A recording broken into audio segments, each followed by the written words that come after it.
One भूमि पर अवैध कब्जा करके मकान बनाने वाले के मकान पर चला बुलडोजर।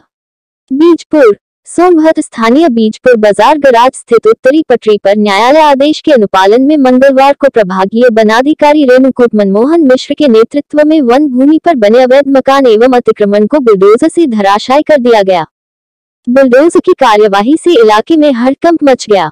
बुलडोजर बाबा की हनक बीजपुर में पहली बार साफ नजर आई। बुलडोजर की कार्यवाही देखने के लिए आसपास की भारी भीड़ मौके जुट गई, जिसे पुलिस बल के द्वारा उन्हें कई बार खदेड़ा गया। प्रभागीय वनाधिकारी रेणुकूट के नेतृत्व में डिप्टी रेंजर पिपरी धीरेन्द्र कुमार मिश्र, संजय शर्मा, राजकुमार मौर्य, वन कर्मी मय सलाह वाचर के साथ उप निरीक्षक विनोद यादव, महिला आरक्षी के साथ भारी सुरक्षा बल मौके पर डटे रहे।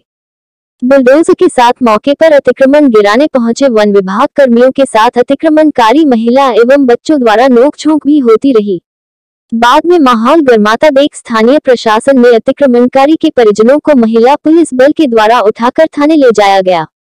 प्रभागीय वनाधिकारी रेणुकूट मनमोहन मिश्र ने बताया कि अतिक्रमण की गई उक्त जमीन 1599 का 0.2425 हेक्टेयर पर कब्जा किया हुआ था, जिसका वाद जनपद न्यायालय सेशन कोर्ट में चल रहा था, जो इसी माह जुलाई में खारिज कर दिया गया। न्यायिक प्रक्रिया में होने के कारण पूर्व में यह अतिक्रमण खाली नहीं हो सका। न्यायालय के निर्णयोपरांत आज यह अतिक्रमण खाली कराया गया। वन विभाग की तरफ से कहा गया कि अब इस जमीन पर किसी और को कब्जा नहीं होने दिया जाएगा और चिन्हांकित कर घेरवा दिया जाएगा।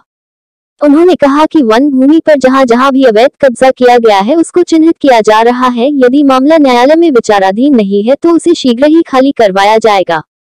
बहरहाल वन विभाग के इस कार्यवाही से अवैध कब्जेधारियों में हड़कंप मचा गया है।